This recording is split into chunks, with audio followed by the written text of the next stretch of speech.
반갑습니다, 여러분. 인생의 황혼이 아닌 가장 아름다운 노을을 함께 감상하고 싶은 남자. 여러분의 영원한 건강 버시자 낭만 주치의 DJ 주박사 인사 올립니다. 오늘 하루 우리 형님 누님들의 컨디션은 좀 어떠신가요? 아침에 일어나서 침대에서 발을 딱 내딛는 그 순간 기분 좋게 하루를 시작하셨는지 모르겠습니다. 제가 오늘 아침에 창문을 활짝 열어보니까 바람 끝이 제법 찹니다. 젊은 친구들은 이제 시원하니 살만하다 하면서 좋아할 날씨지만 우리한테는 마냥 반가운 날씨는 아니지요. 저도 이제 나이가 드니까 기상청 슈퍼컴퓨터보다 제 무릎이 날씨를 더 잘 맞히는 것 같습니다. 비가 오려나 아니면 날이 흐리려나 무릎이 먼저 시큰거리고 허리가 뻐근한 게 영락없습니다. 아마 지금 제 방송 들으시는 분들 중에서도 아이고, 내 무릎이야 하면서 무심결에 무릎 주무르고 계신 분들 분명히 계실 겁니다. 우리가 흔히 나이 들면 당연히 여기저기 쑤시고 아픈 거지 뭐 하고 넘기기 쉽습니다. 병원 가봤자 연골이 닳았다, 퇴행성 관절염이다 하면서 진통제나 주고 물리치료나 받으라고 하니까 그냥 참고 사시는 분들이 태반이지요. 그런데 말입니다, 여러분. 정말 충격적인 사실 하나 알려드릴까요? 우리가 단순히 나이가 들어서 무릎이 아픈 게 아닐 수도 있다는 사실입니다. 내가 내 돈 내고 사서 매일매일 챙겨 먹는 음식, 심지어 몸에 좋으라고 비싼 돈 주고 사 먹은 그 건강식이 사실은 내 연골을 녹이고 관절을 망가뜨리는 주범이었다면 여러분 믿으시겠습니까? 차라리 몸에 나쁜 술이나 담배를 해서 아픈 거라면 억울하지나 않지요. 나는 건강 챙기겠다고 열심히 먹은 죄밖에 없는데 그게 내 무릎을 망치고 있었다니 이보다 더 억울한 일이 어디 있겠습니까? 오늘 저 주박사가 그 억울함 확실하게 풀어드리겠습니다. 공중파 방송에서는 시간 때문에 다 말하지 못했던 아주 깊이 있고 적나라한 이야기들, 오늘 우리 낭만 가족분들에게만 싹 다 공개할 작정입니다. 오늘 이야기는 그냥 흘려듣지 마시고 꼭 종이랑 펜 가져오셔서 적어가면서 들으셔야 합니다. 자, 본격적인 이야기에 앞서서 오늘도 우리 낭만 가족분이 보내주신 소중한 사연 하나 읽어드리면서 문을 열어보겠습니다. 부산 동래구에 사시는 65살 김순자님의 사연입니다. 제가 사연을 읽어드릴 텐데 아마 들으시면서 어머 이거 완전 내 얘기네 하고 무릎을 탁 치시는 분들 많으실 겁니다. 사연 읽기 시작. 존경하는 주박사님 안녕하세요. 저는 부산에서 손주 둘 키우고 있는 할머니 김순자라고 합니다. 박사님, 저는 평생 건강 하나만큼은 정말 자신 있었던 사람입니다. 제 또래 친구들이 무릎 아파서 계단도 못 내려갈 때 저는 뒷산 약수터까지 날다람쥐처럼 뛰어다녔으니까요. 식습관도 얼마나 철저하게 지켰는지 모릅니다. 흰 쌀밥은 입에도 안 대고 현미밥에 잡곡밥만 먹었고요. 고기도 기름진 건 싫어서 삶은 것만 먹고 채소 위주로 식단을 짰습니다. 그런데 이게 웬 날벼락입니까? 한 7개월 전부터인가 무릎이 조금씩 붓기 시작하더니 열이 나고 욱신거려서 잠을 못 자겠더라고요. 동네 정형외과에 갔더니 의사 선생님이 염증 수치가 너무 높다면서 혹시 술 드시냐고 묻는 겁니다. 저는 평생 맥주 한 잔도 안 마신 사람인데 말이죠. 약도 먹고 주사도 맞았는데 차도가 없고 이제는 걷는 것조차 겁이 납니다. 남들은 늙어서 그렇다는데 저는 도저히 납득이 안 갑니다. 제가 뭘 잘못 먹고 있는 걸까요? 박사님, 제발 제 무릎 좀 살려주세요. 사연 끝. 아이고 참, 사연을 읽는 내내 제 마음이 다 답답하고 안타깝습니다. 우리 김순자님 사연 들으시니까 어떠세요? 남일 같지가 않으시죠? 실제로 저한테 상담 요청하시는 분들 열에 7, 8분 이런 말씀을 하십니다. 박사님, 저는 몸에 나쁜 건 입에도 안 댔어요. 그런데 왜 이렇게 아픈가요? 하고 하소연을 하십니다. 그런데 제가 김순자님하고 통화를 좀 길게 해봤더니 아주 결정적인 단서를 하나 찾았습니다. 김순자님이 아침마다 건강을 위해서 빠짐없이 챙겨 드셨다는 그 음식, 친구들이 뼈에 좋고 관절에 좋다고 해서 박스째 사다 놓고 드셨다는 그 음식, 바로 그게 문제였습니다. 범인은 엉뚱하게도 가장 착한 얼굴을 하고 우리 식탁 위에 올라와 있었던 겁니다. 과연 그 정체가 무엇일까요? 지금 방송 듣고 계신 분들도 한번 맞춰보세요. 댓글로 내가 생각하는 관절 최악의 음식은 이것이다 하고 한번 적어 보시겠습니까? 아마 정답을 들으시면 에이 설마 그게 진짜라고 하면서 깜짝 놀라실 겁니다. 자, 정답 공개하기 전에 분위기 좀 환기시킬 겸 우리 청춘을 돌려주는 신나는 노래 한 곡 듣고 오겠습니다. 노래 나가는 동안 좋아요 한 번씩 꾹 눌러주시는 센스 잊지 마시고요. 금방 돌아오겠습니다. 자, 노래 아주 신나게 잘 듣고 오셨습니까? 어깨춤이 절로 나오는 멜로디에 맞춰서 굳어있던 몸도 좀 푸셨는지 모르겠습니다. 이제 약속드린 대로 김순자님의 무릎을 망가뜨린 첫 번째 범인을 공개할 시간입니다. 마음의 준비 단단히 하세요. 여러분의 무릎 연골을 녹여버린 범인은 바로 아침마다 갈아 마시는 과일 주스입니다. 네, 지금 잘못 들으신 거 아닙니다. 과일 주스 맞습니다. 지금 방송 들으시면서 아니 이 양반이 무슨 소리를 하는 거야? 과일이 몸에 좋은 건 유치원생도 아는 사실인데 돌팔이 의사 아니야 하고 화내시는 분들 계실 겁니다. 맞습니다. 과일 자체는 신이 내린 선물이 맞습니다. 사과, 배, 포도, 수박 얼마나 좋습니까? 비타민도 풍부하고 미네랄도 많고 식이섬유도 꽉 차 있어서 우리 몸에 꼭 필요한 보약 같은 존재지요. 하지만 여러분 여기서 중요한 건 무엇을 먹느냐가 아니라 어떻게 먹느냐입니다. 김순자님은 치아가 좀 안 좋으셔서 소화 잘 되라고 매일 아침 사과랑 당근을 믹서기에 넣고 곱게 갈아서 드셨다고 합니다. 바로 이 갈아 마시는 습관이 문제였던 겁니다.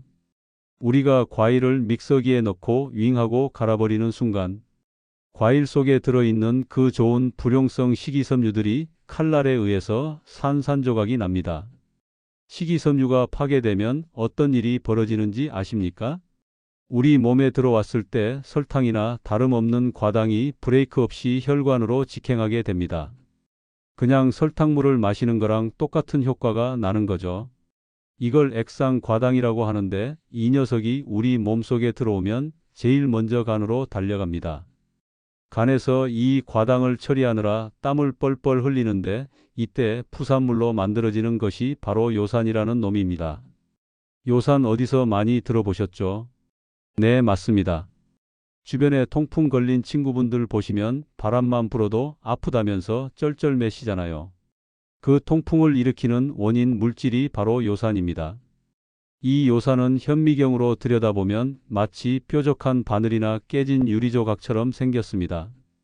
이 날카로운 요산 결정체들이 혈액을 타고 온몸을 돌아다니다가 관절 마디마디, 특히 무릎이나 발가락 같은 곳에 콕콕 박히게 됩니다.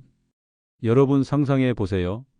내 소중한 무릎 관절 사이에 아주 미세한 유리조각들이 박혀 있다고 생각해 보세요. 걸을 때마다 그 유리조각이 연골을 찌르고 긁어대는데 어떻게 안 아플 수가 있겠습니까? 염증이 생기고 붓고 열이 나는 건 너무나 당연한 결과입니다. 실제로 미국의 아주 권위 있는 대학인 보스턴 대학 연구팀에서 12년 동안이나 추적 조사를 해봤더니 과당이 많이 든 음료를 하루에 한 잔 이상 마신 사람은 그렇지 않은 사람보다 관절염 발생 위험이 무려 74%나 높았다는 충격적인 결과가 나왔습니다. 여자분들, 남자분들 할 것 없이 똑같습니다. 특히 우리 어머님들 아침에 남편 건강 챙긴다고 사과 깎고 배 깎고 케일 넣고 요구르트 넣어서 정성스럽게 갈아주시잖아요. 그 정성은 정말 눈물겹도록 감사하지만 결과적으로는 남편분 무릎에 독약을 부어드린 거나 다름없다는 말씀을 드려야 해서 저도 참 마음이 아픕니다. 그리고 여기서 끝이 아닙니다. 과일 주스만 조심하면 되느냐? 아니지요. 우리 아버님들 식사하시고 나서 꼭 찾으시는 거 있지 않습니까? 달달한 믹스커피 한 잔, 종이컵에 딱 타서 마셔야 소화가 되는 것 같다는 분들 계시죠? 저도 압니다. 그 달짝지근한 맛이 주는 행복감 저도 참 좋아합니다. 하지만 이 믹스커피 속에 들어있는 설탕과 프림 역시 우리 몸속에서 염증 반응을 일으키는 강력한 기폭제가 됩니다. 관절염이라는 게 뭡니까? 말 그대로 관절에 불이 났다는 뜻입니다. 이미 불이 나서 활활 타오르고 있는 집에다가 설탕이라는 기름을 들이붓는 격이니 그 불이 꺼지겠습니까? 점점 더 커지기만 하겠지요. 제가 이렇게 말씀드리면 아이고 박사님 그럼 세상에 먹을 게 하나도 없네요. 과일도 먹지 말라 커피도 먹지 말라. 무슨 낙으로 삽니까 하고 한숨 쉬시는 분들 계실 겁니다. 누가 드시지 말라고 했습니까? 방법을 바꾸시라는 겁니다. 과일은 갈지 말고 있는 그대로 껍질째 깨끗하게 씻어서 아삭아삭 씹어 드세요. 꼭꼭 씹어서 드시면 침이랑 섞이면서 소화효소도 나오고 혈당도 천천히 올라가서 요산 수치를 높이지 않습니다. 믹스커피는 하루에 한 잔 정도로 줄이시거나 기왕이면 블랙커피로 바꿔보시는 노력이라도 하셔야 합니다. 자, 이렇게 첫 번째 범인을 잡았습니다. 그런데 여러분 놀라지 마세요. 과일 주스는 예고편에 불과합니다. 이것보다 훨씬 더 무섭고 훨씬 더 우리 가까이에 있는 두 번째 범인이 기다리고 있습니다. 아마 지금 방송 듣고 계신 모든 분들의 주방 싱크대 열어보시면 100이면 100 다 들어있을 겁니다. 특히 지난 명절 때 자식들이나 지인들한테 선물 받으신 것들, 찬장에 쌓아두고 아까워서 쓰고 계신 바로 그것 말입니다. 이것 때문에 우리 혈관이 막히고 관절이 녹아내리고 있었다면 당장 갖다 버리셔야 하지 않을까요? 도대체 그 주방 속의 암살자가 무엇인지 궁금하시죠? 채널 돌리지 마시고 딱 고정하세요. 잠시 전하는 말씀 듣고 와서 제가 주방으로 직접 찾아가서 그 범인을 현행범으로 체포하겠습니다. 궁금하신 분들은 댓글로 힌트 남겨주셔도 좋습니다. 자, 광고 나가기 전에 제가 엄청난 예고를 하나 해드렸습니다. 과일 주스보다 더 무서운 놈이 우리 집 주방에 숨어 있다고 말씀드렸는데요. 지금 제 이야기 듣다가 궁금해서 주방으로 달려가 보신 분들 꽤 계실 겁니다. 싱크대 문을 딱 열어보거나 가스레인지 옆을 한번 쳐다봐 주세요. 거기에 노르스름한 빛깔을 띠고 투명한 플라스틱 통에 담긴 기름병 하나씩은 다들 가지고 계시죠? 보통 콩기름이나 옥수수유 아니면 포도씨유나 해바라기 씨유라고 적혀 있을 겁니다. 특히 우리나라는 명절만 되면 참치캔하고 식용유 선물 세트가 엄청나게 들어오잖아요. 이게 돈 주고 사기는 아까워도 선물로 들어오면 그렇게 반가울 수가 없습니다. 유통기한도 길겠다 찬장에 쟁여두고 1년 내내 볶음 요리할 때도 쓰고 계란 프라이 할 때도 쓰고 명절에 전 부칠 때도 아낌없이 콸콸 부어서 씁니다. 그런데 여러분 지금 당장 그 기름병을 들고 확인해 보셔야 할 게 있습니다. 우리가 무심코 쓰는 이 식물성 기름들이 사실은 내 관절에 기름을 붓고 불을 지르는 방화범이었다면 믿으시겠습니까? 어렵게 설명하면 머리 아프니까 제가 아주 쉽게 딱 하나만 말씀드리겠습니다. 바로 오메가6라는 성분입니다. 건강 프로그램 좀 보신 분들은 오메가3는 많이 들어보셨을 텐데 오메가6는 좀 생소하실 수도 있습니다.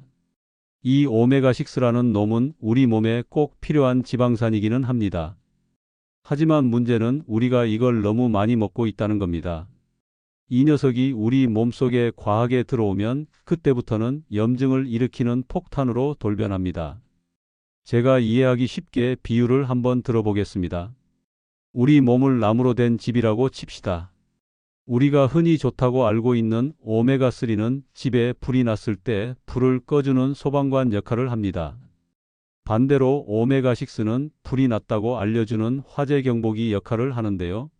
화재 경보기도 꼭 필요하긴 하죠.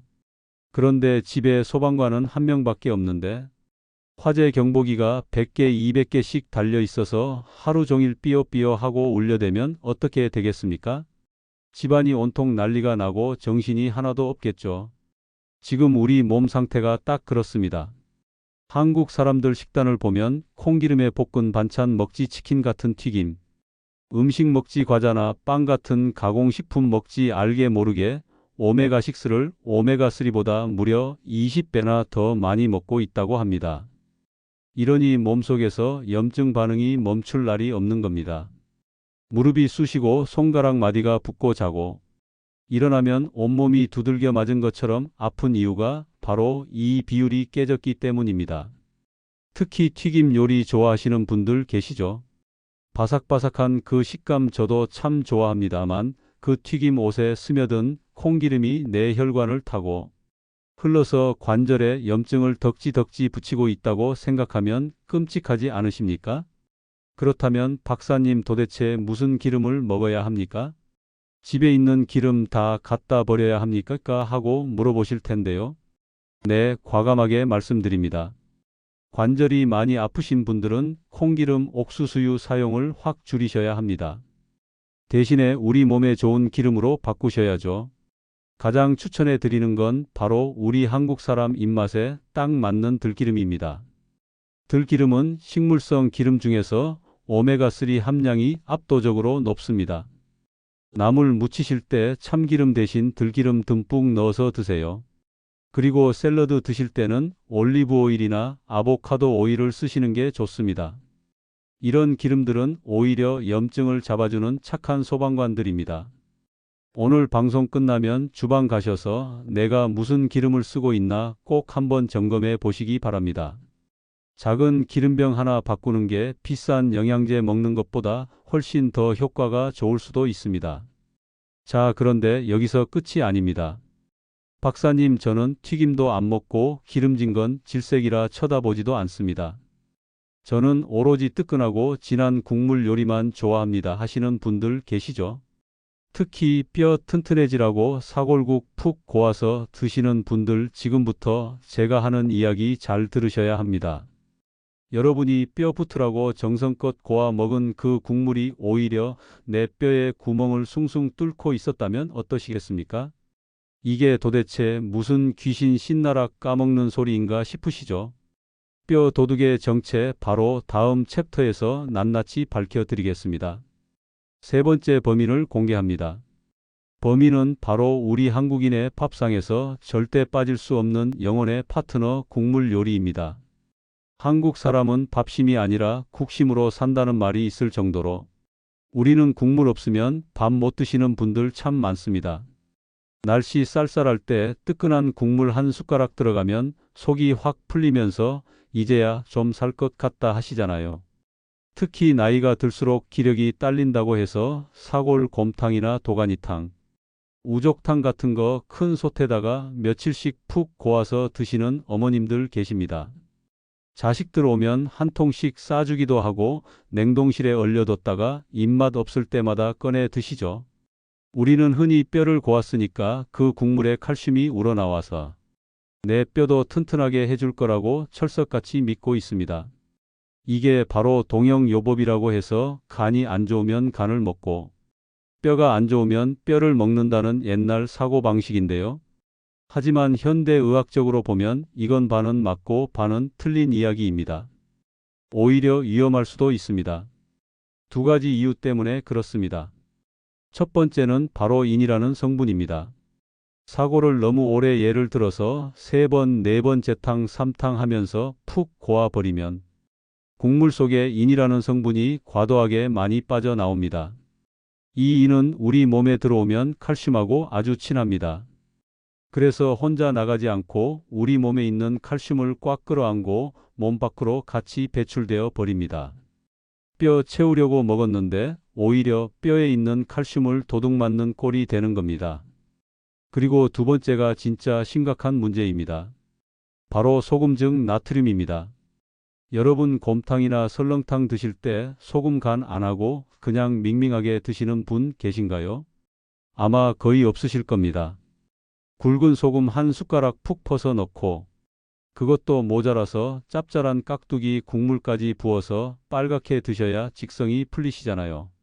그 짭조름하고 감칠맛 나는 국물을 바닥까지 싹 비우셔야 잘 먹었다 소리가 나옵니다. 그런데 이렇게 짜게 드시면 우리 몸은 비상사태가 선포됩니다. 혈액 속에 소금기가 너무 많아지니까 이걸 조절하려고 물을 계속 찾게 되고 결국 소변을 자주 보게 됩니다. 문제는 이 소변이 나갈 때 나트륨 혼자 나가는 게 아니라는 겁니다. 우리 뼈를 단단하게 지탱해줘야 할 칼슘까지 물귀신처럼 붙잡고 같이 밖으로 나가버립니다. 쉽게 말해서 밑 빠진 독에 물 붓기나 다름없습니다. 아무리 좋은 칼슘 영양제를 챙겨 먹으면 뭐 합니까? 짠 국물 한 그릇 먹고 나면 그 칼슘들이 소변으로 줄줄 다 새나가는 걸요. 이게 하루 이틀이면 괜찮지만 수십 년 동안 짠 국물에 밥 말아 드신 우리 형님, 누님들의 뼈 상태가 과연 안녕하실까요? 골다공증이다, 골감소증이다 진단받으시는 분들 가만히 식습관 살펴보면 10중 8구 국물 요리 마니아들이십니다. 이제 아시겠죠? 뜨끈한 국물이 들어가야 속이 시원하다는 그 느낌. 그 느낌 뒤에는 내 뼈가 녹아내리는 비명이 숨어 있었습니다. 그렇다면 박사님 도대체 뭘 먹고 살라는 말입니까? 과일도 갈아 먹지 마라, 기름도 먹지 마라, 국물도 먹지 마라. 아주 그냥 굶어 죽으라는 소리입니까? 하고 화가 잔뜩 나신 분들 계실 겁니다. 걱정하지 마세요. 제가 누굽니까?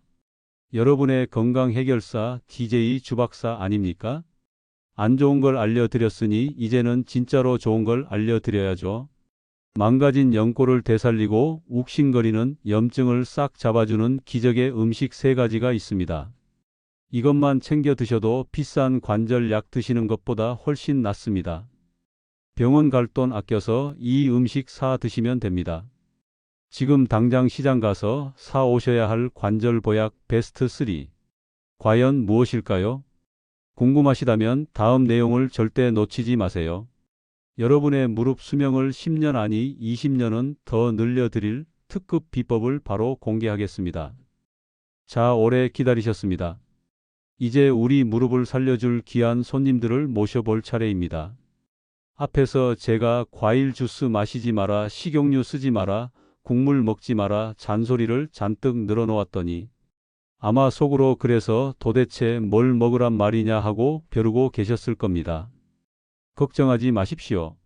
지금부터 제가 알려드리는 이 3가지 음식만 식탁에 올리셔도 여러분의 관절, 나이는 지금보다 10년은 더 젊어질 수 있다고 저 주박사가 자신 있게 말씀드립니다. 비싼 영양제니 보약이니 찾으러 다니실 필요 없습니다. 동네 시장이나 마트 가면 얼마든지 구할 수 있는 아주 친숙하고 저렴한 녀석들입니다. 첫 번째 주인공은 바로 채소 코너에 숨어있는 초록색 의사 브로콜리입니다. 에이 박사님 브로콜리 좋은 거 누가 모릅니까? 하고 실망하시는 분들 계신가요? 그런데 여러분 브로콜리가 왜 관절에 좋은지는 정확히 알고 드셔야 합니다. 브로콜리에는 설포라판이라는 아주 기가 막힌 성분이 들어 있습니다. 이 설포라판이 무슨 일을 하느냐?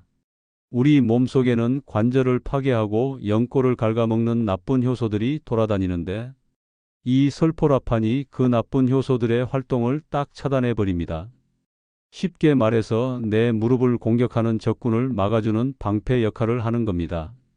실제로 영국의 한 대학 연구팀이 실험을 해봤더니 이 설포라판을 꾸준히 먹은 사람들은 관절 파괴 속도가 현저하게 느려졌다는 결과가 있습니다. 그런데 여기서 정말 중요한 포인트가 하나 있습니다.